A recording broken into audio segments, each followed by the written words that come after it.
Hi guys, welcome back. It's been quite a moment since I did a sit down video. I have this little mic with me today, but the thing is, it's not working. My friend got it for me from Korea, so just pretend that I'm speaking into this mic, okay? So today I wanted to talk about my top 10 favorite movies. I'm a big fan of movies. I consider watching movies as my hobby. I analyze them, I rate them, I write reviews. So it's not just only watching them, but the whole process of, you know, analyzing and stuff. Before we start this video, I wanted to say these are just my opinions. These are my favorite movies, and we don't want to spread any negativity in this video. So yeah, I hope you enjoy and let's get into it. I have my notes right here. The first movie that I want to talk about is called Chungking Express. And if you're close with me, if you're my friend, you probably know that I have a big obsession with Wong Kar-wai. It was made in 1994. No film has been able to capture the loneliness of urban life in Hong Kong so beautifully as this movie does. This film follows the story of two heartbroken police officers, both dealing with the aftermath of a breakup and their unexpected encounters with two enigmatic women. I do consider this movie perfect, and starting from the storyline and everything following it. The colors, the cinematography, the actors, and the low shutter, which I'm such a big fan of. If I could direct one movie in my life, I would definitely choose that one. It's just so perfect. Like, I honestly don't have words for how much I love this movie. I absolutely love the soundtrack in that movie. It has such a specific vibe. I watched almost all of Wong Kar-wai's movies, but that one was probably my favorite. I remember watching this movie for the first time. It was a couple years ago. Me and my friends went to like an art house, an independent cinema, and it was a Wong Kar-wai like festival. I remember us sitting in the cinema watching this movie, and I remember just being so mesmerized by the beauty of it. Honestly, I literally couldn't stop thinking about this movie for like a couple of weeks after. I mean, I'm still talking about this movie till this day. It's been a couple of years, so yeah. Wong Kar-wai is definitely not for everyone.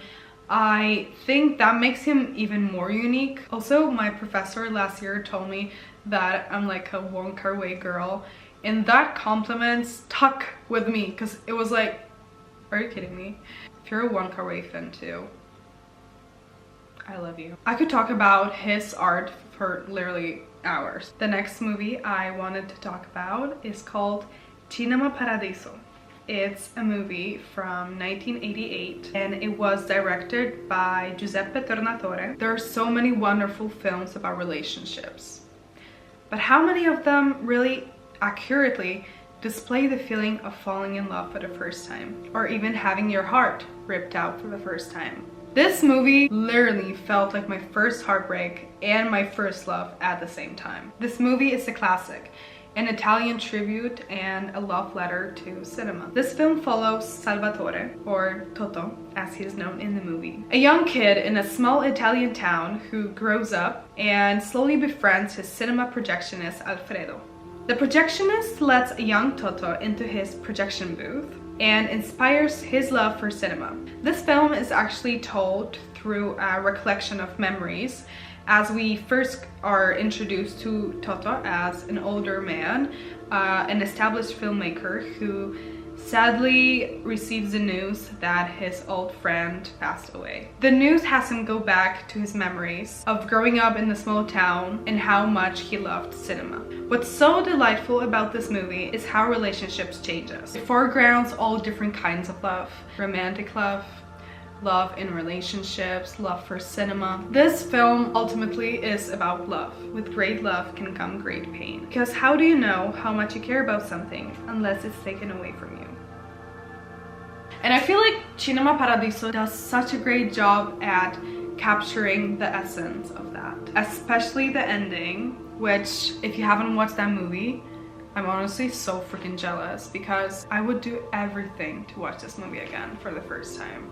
I think I cried for like good 40 minutes after this movie ended. Honestly, it was just so devastating. It was so beautiful and everything.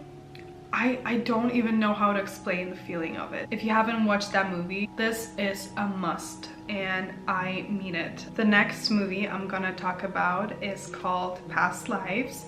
It's a movie from 2023 and it's directed by Celine Song. It's also her debut movie, which I didn't know before, but this movie is very special to me. It's one of the most gut-wrenching and heartbreaking and devastating movies I've ever saw. It felt very personal. I felt like it was directly made for me to feel like I was ripped apart in 1,000,000 pieces. That's how I felt. If I could describe this movie in one sentence, it would be, what if? Many people say that this movie is very boring, very predictable, very casual, that it has nothing special. I think personally this movie has so much depth. It has so much unsaid meanings and words between the dialogues, and many people just don't know how to read them. Honestly, if I'm being real, I consider this as a horror movie because the catharsis I went through watching this movie, no.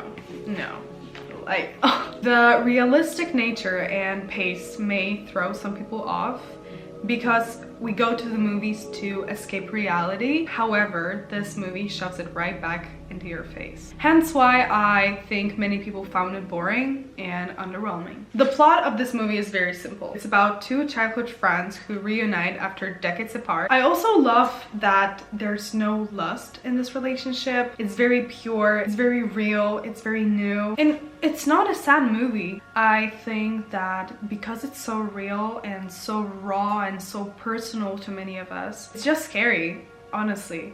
That's why I call it horror movie. It allows you to move on from all the what ifs, all the could have beens, and the almost happened. It creates a space to mourn all different versions of yourself that you could have been, but you aren't anymore. All the versions you could have existed, but didn't. It's a movie about acceptance and letting go. It may not hit the very first time you watch it until the very last scene, which will literally make you contemplate every life decision you ever made. So yeah. The next movie I'm going to be talking about is called Coraline. It's a stop motion movie from 2009. I'm sure all of us watched this movie at least once in their life when we were kids. And either you were traumatized by this movie or you loved it. And I was that kid who asked my parents to play that movie for me every single night before bed. I never considered this movie scary. I honestly was so in love with the visuals and the plot and everything. It's honestly a masterpiece. I think it's one of the best stop motion movies ever made. The film tells a story about a bored young girl who moves into a new house and feels neglected by her overworking parents. She meets a boy who's about the same age as her, and he gives her a doll who looks just exactly like her. She then stumbles across a door who takes her to a whole different world. A world just like hers, but different, better. What I find fascinating about this movie is that there are so many different messages and like clues hidden in the movie, and when I was younger I literally didn't see it at all. I just found it so cool. As I watched it many times later, I felt like I was watching a new movie every single time I found something out. Also, the behind the scenes just make me realize people are so talented, and I'm just like in awe every single time I watch this movie. Also, it's getting darker, so don't mind the light change and everything. But the next movie I'm going to be talking about is called Your Name Engraved, Herein. It's a Taiwanese movie from 2020. And let me just say, I was not prepared for it to wreck me emotionally and physically as it did. And every time I watch this, I honestly feel devastated. I think that's the perfect word for that. I feel devastated I always recommend this movie to people who ask me for recommendations. This movie is a beautiful and emotional love story set in Taiwan in 1987. The film follows the story of two young men, two high school boys, Birdie and Jahan, who are struggling to come to terms with their feelings for each other. The performances by the leads are just so raw. Even though I can't relate to that movie, I felt so much compassion for the boys, and it was so raw that you felt like you were there with them. The movie itself is so gorgeous. It has really cool colors, very cool landscapes of Taiwan. This movie covers the themes of yearning, longing, loneliness, homophobia, and love. The next movie I'm going to talk about is called Paris, Texas. It's a movie by Wim Wenders from 1984. This movie was devastating. I don't know how long I went in my life without watching it, but when I finally did, it became one of my favorites very, very fast. It's a story about this man. He's a father. He's been missing for 4 years. He's trying to reconnect with his son. He's in a desert. He's all dirty. He doesn't speak. Nobody knows what's going on. The setting itself is so beautiful. It's just stunning. That's the word for it. It's stunning. Wow, you just need to watch it so you can understand what I'm talking about. Also, what I really loved about this movie, it had a segment where they showed memories of the boy and his father throughout Super 8 camera footage. And when I saw that, I immediately fell in love. It was just so beautiful, and I felt, I don't know, it's those kind of movies where it's so beautiful, you kind of don't know what to say about it because it's so beautiful. Last summer, I went on a trip throughout the West Coast in America. That movie is set in California and Texas, and the roads and the emptiness and like the big landscapes in America, I kind of felt connected to that movie in some way. The next movie I'm gonna talk about, it's called La La Land, and it's a movie from 2016 directed by Damien Chazelle. I saw that many people don't like this movie. They either hate it or love it. Personally, I love this movie so much. It means so much to me, and I feel very, very, very connected to it. I first watched this movie in 2016 when I was 13 years old. I then thought to myself, oh my god, this is so boring. I don't like this movie. So for the next few years, I kind of went about with the thought that this is not a good movie and it's really boring. But then the second time I watched it, I was stunned. I was crying so much. I was crying how the ending went. It was a roller coaster of emotions. The story is just so beautifully written. It's playful, it's dreamy, it's magical, and it's so phenomenally played and acted by Ryan Gosling and Emma Stone, and I think Emma Stone deserved that Oscar for that role. Don't even get me started on the soundtrack. The theme song, Mia and Sebastian's theme song, literally give me goosebumps every time I hear it. Like, I'm not even kidding. Unfortunately, it became too dark, so we have to go with the big light. It takes on a very simple tale, a very simple theme of right person, wrong time. I also consider this movie as a horror movie. It's one of those movies that values emotional intimacy over physical intimacy. It made me realize that sometimes people who are meant to be together are not supposed to be together, and that's life, but it's very, very, very sad. The ending of this film literally had me gasped and crying like a baby for a good 30 minutes after it ended. I honestly thought at first that the ending was bad. As I grew older, I kind of reflected on that thought. I think the ending is honestly one of the best endings in film I ever saw. So yeah, that was La La Land. The next movie I'm gonna talk about, it's a movie from 2003, Uptown Girls. The story follows an 8-year-old girl, Ray, and Molly, who is 22. Molly becomes a nanny for Ray. Along the way, both of these characters are navigating grief and coping with their own weird and unorthodox way. Ray has developed a very severe OCD. She needs control, she needs proper cleanliness. Molly, on the other hand, has this very childish-like personality. This movie is a perfect mix between a gut-wrenching, emotional, traumatic experience and comforting, feel-good movie. It was honestly so much better than I remembered it. I watched this movie so many times, but every time I watch this movie, it just gets better because I understand more things from it. As I grew older, I kind of navigate my life also. The best thing about this movie for me is that I honestly feel like I'm watching two versions of myself. That movie just made it so special to me. I also understand why many people think that this movie is leaning towards a female audience, girls audience, but honestly, I think everyone would definitely find something they love about this movie. The next movie I'm gonna talk about is called Bridge to Terabithia. It's a movie from 2007. This movie on that list is just me becoming a victim of nostalgia. Nostalgia? Nostalgia? Nostalgia? I don't know.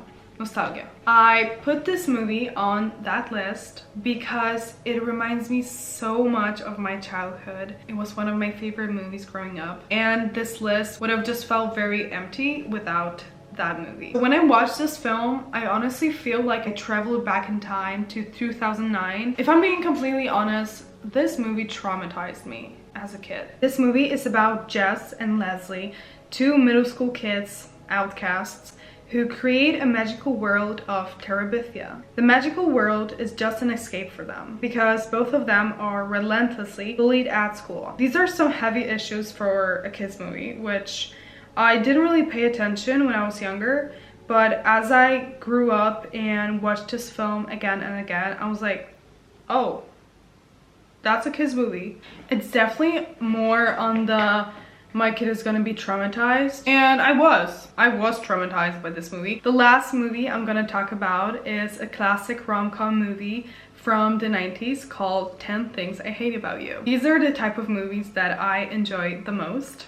The cheesy 90s, set in the 90s or 2000s romantic comedy movies. I remember I watched this film for the first time in 2019 or 2018 when I was like 15, 16. And I remember I was just so obsessed with the 90s. I think I watched every single rom-com that ever existed. I was literally obsessed. I don't think I'll ever get bored of this movie. Someone said on Letterboxd, which was so funny, so I had to write it down. They said, Kat Stratford is the most relatable character of all time, because I too am disgusted by all men except 20-year-old Heath Ledger. I think this description just describes the whole movie. Also, I really like the trope enemies to lovers. Although I'm more of a friends to lovers kind of girl, it's such an easy watch. It has a sweet story. Also, Joseph Gordon-Levitt. I'm in love with this man. Also, if you don't know that monologue, what are you doing? I hate the way you talk to me and the way you cut your hair. I hate the way you drive my car. I hate it when you stare. I hate your big dumb combat boots and the way you read my mind. That movie was the last of my favorites. Evelina is gonna say hi. Hi. I look ugly as hell. Sorry, guys. Oh no, no. Yes, I got it. There's no way. Shut up. They keep talking. Shut up. They keep talking. I keep walking. Anyways, guys, that was 10 of my favorite movies. I hope you enjoyed. Please don't hate on me. These are just my favorite. Don't hate. Don't you hate. Me, it pays my bills. You hate me, You hate my bills. Exactly. Exactly. So anyways, guys, thank you so much for watching. Sorry for the light change, but I just kept talking for so long. These were 10 of my favorite movies ever. It's probably gonna change in the next 10, 20 years, but who knows. So yeah, thank you guys so much for watching, and I'll see you in the next video. I don't know when, so yeah. Bye! Bye!